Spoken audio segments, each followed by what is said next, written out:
नमस्कार दर्शक बंधु आपण को आम चैनल को स्वागत।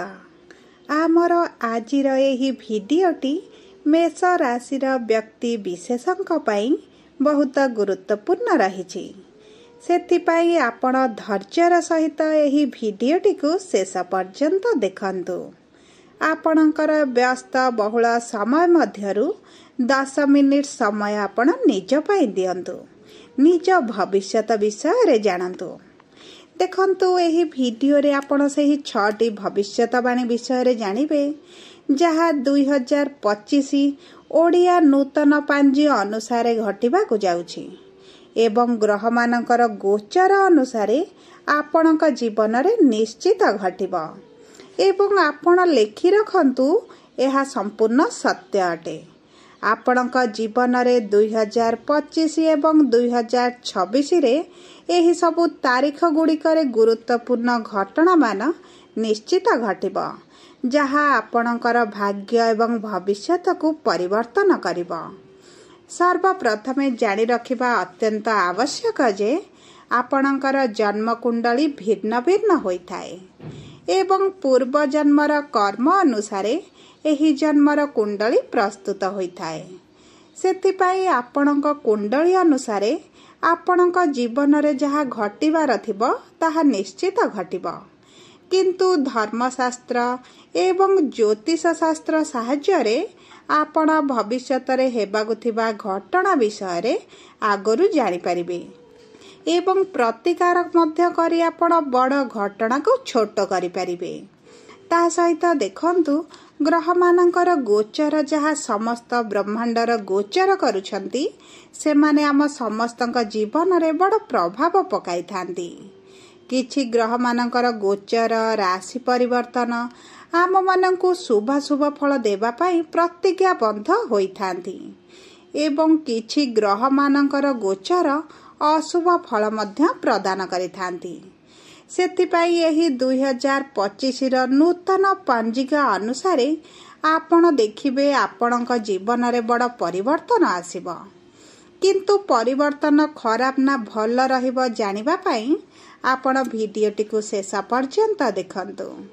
शेष पर्यंत देखिले आपण निश्चित भाबरे जानिबे जे कोन रहिछि एही 6टी भविष्यतवाणी जहा 2025 रे हेबाकु जाउछि।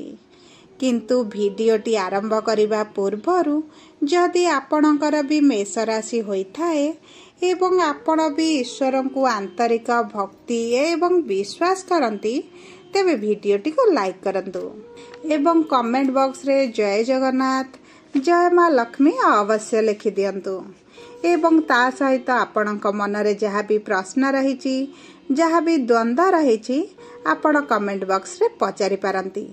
आमे आपणक प्रश्नर उत्तर देबा पाई यथा संभव प्रयास करिबु। देखंतु विलंब हेले मध्य आपणक प्रश्नर आमे निश्चित उत्तर देबु। एबे आसंतु भिडियोटी को आग को बढ़ाइबा एवं सेही 6टी भविष्यतवाणी विषय रे जानिबा जहा एही 2025 एवं 2026 रे निश्चित घटिबो, किंतु आपणकर ध्यान दे बुझिबार अछि जे केउ क्षेत्र रे ही परिवर्तन गुड़िक घटिबो। आपणकर शिक्षा रे ना क्यारियर रे ना प्रेम संपर्क रे ना वैवाहिक संपर्क रे ना आपणक स्वास्थ्य रे। सेथिपाई आपण टिके ध्यान दे देखंतु एवं बुझंतु। ता सहित देखंतु दर्शक बंधु आमर एही कार्यक्रमटी आपणकर जन्म राशि बा चंद्र राशि उपरे आधारित होइछि। जदि आपण आपणकर जन्म राशि कोन जानि नाहंती एवं नाम राशि रे व्यवहार करी समस्त कार्य करूछंती तेबे आपण कमेंट बॉक्स रे निजर जन्म तारीख जन्म समय एवं जन्म स्थान लिखि जणांतु। आमे आपणकर जन्म राशि जन्म लग्न एवं नक्षत्र जणाई देबो जहा आपणक पई बहुत सठिक एवं निर्भुल रहिबा एवं आपण एहाकु व्यवहार करी भविष्यत रे जेकोनसी शुभ कार्य बा मांगलिक कार्य करि परिबे।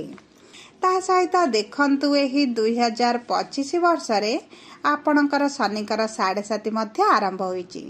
एही मार्च मास 29 तारिख दिन आपणकर 7.5 आरंभ हैला। देखंतु आपणक राशि रे माने मेष राशि रे दीर्घ 30 वर्ष पर 7.5 हेउछि। एहा पूर्वरु आपणकर 1995 मसीह शनिकर 7.5 लागिथिला एवं पुनर्बार 2025 रे लागिछि। एबे आसंतु जानिबा सेही 6टी भविष्यवाणी विषय किंतु ता पूर्वरु जानिबा आपणक राशि रे नवग्रहंकर स्थिति एही नोडिया नववर्ष पर किभଳି रहिबो। देखंतु आपणकर प्रथम गृह रे सूर्य, द्वितीय गृह रे देवगुरु बृहस्पति, चतुर्थ गृह रे मंगल, षष्ठ गृह रे केतु एवं द्वादश गृह रे शुक्र, शनि, बुध एवं राहु विराजमान करिसंती। एबे ध्यान देई सुनंतु प्रथम भविष्यवाणी विषय जहा 2025 रे निश्चित घटिबो। देखंतु 2025 मे मास पूर्वरु आपण आपणक क्यारियर रे परिवर्तन आनिबे। आपण जॉब रे परिवर्तन करिबा पई चिंता करिवे। आपण कार्य फील्ड चेंज करिवे, जॉब रे पोस्ट चेंज होई पारे, आपणकर सीट चेंज होई पारे किंबा आपणक कर्म क्षेत्र रे आपण जे कोनोसी एक परिवर्तन करिवे। आपणक क्यारियर रे किछि ना किछि चेंज करिबा पई आपण इच्छा प्रकाश करिवे। क्यारियर रे परिवर्तन किंबा नूतन चाकरी मिलिबार संभावना आपणक पई एही समय रे बहुत अधिक रहिछि। देखंतु आपणकर चतुर्थ गृह रे मंगल विराजमान करिसंती एवं नीचरे अछंती, किंतु पंचम गृह को गोचर करिबा परे आपणक क्यारियर रे बड़ परिवर्तन आसीबो। कारण आपणक राशि स्वामी आपणकर पंचम स्थान को गोचर करिवे, जहा फल रे आपणक क्यारियर रे परिवर्तन करिबा पई आपण चिंता करिवे। एवं देखंतु आपण गोटिए जगह स्थिर होई रहिबा पई केबे पसंद करिवेनी। जदि आपणक कुंडली रे मंगलकर स्थिति साथ दिए तेबे आपणक जीवन रे मध्य बड़ परिवर्तन आपण देखिबे। एबे आसंतु देखिबा द्वितीय भविष्यवाणी विषय रे। देखंतु एही मे मास 18 तारिख दिन राहु आपणकर राशि परिवर्तन करुछंती।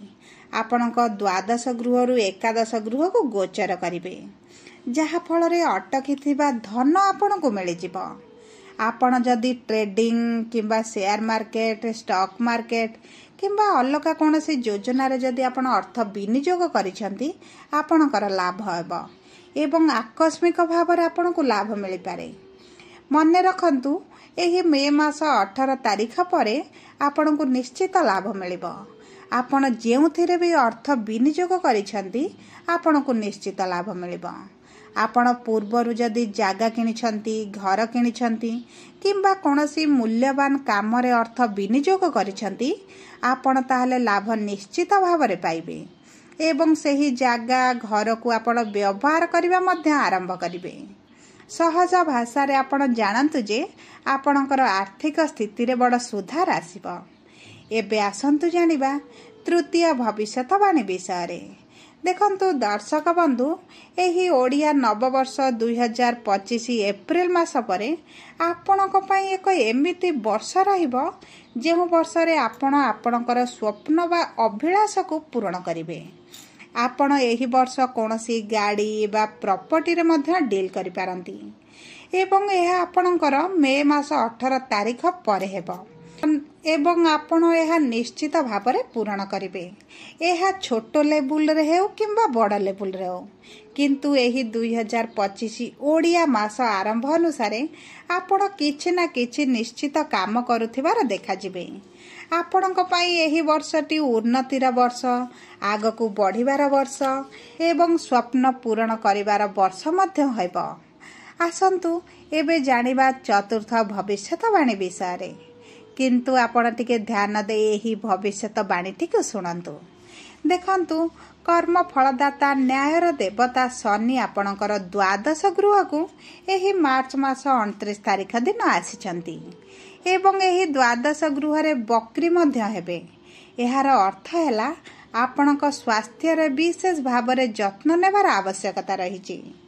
विशेष भाव रे आपणक दांत रे, गला रे आपण किछि ना किछि समस्या, इन्फेक्शन किछि ना किछि आपण समस्या निश्चित देखिबे। सेथि प्रति आपण को टिके ध्यान देबार आवश्यकता अछि। ता सहित एही मार्च मास 29 तारिख दिन आपणकर शनिकर 7.5 आरंभ होईची। तेणुकरी आपण निज बाणी को मध्य कंट्रोल करने को चिंता चेष्टा करंतु। आपणक प्रेम संपर्क रे वैवाहिक संपर्क रे आपणक परिवार रे झगड़ा मतभेद मतनांतर भली परिस्थिति मध्य बढ़ी पारे।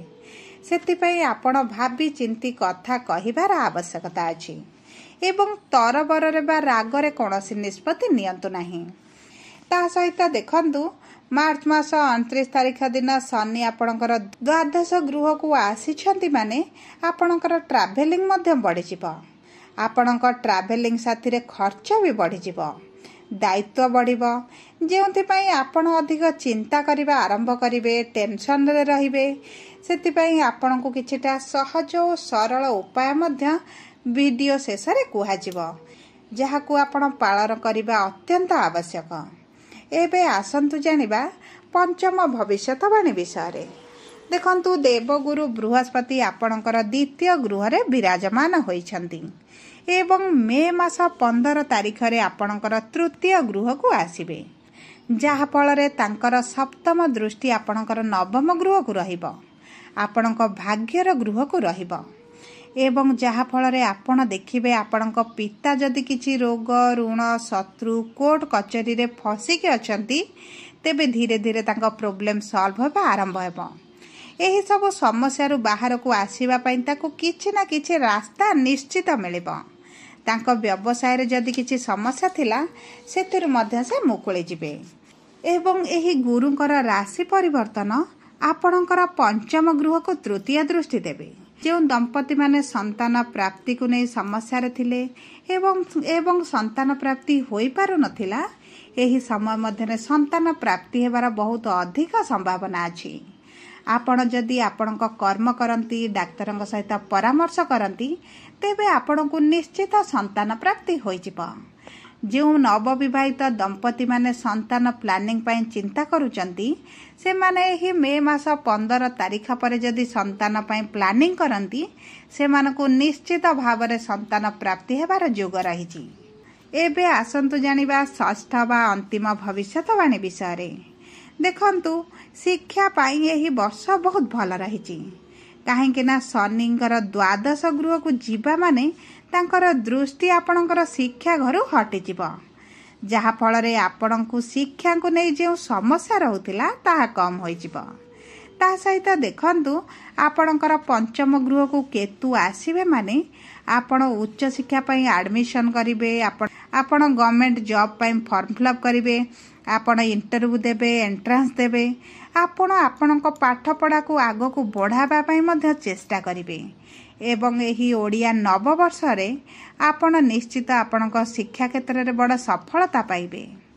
एबे आसंतु ताहाले जानिबा किछि सहज और सरल प्रतिकार जहा आपण एही 2025 रे निश्चित करिवार आवश्यकता अछि। आपण प्रतिदिन हनुमान चालीसा पाठ करंतु।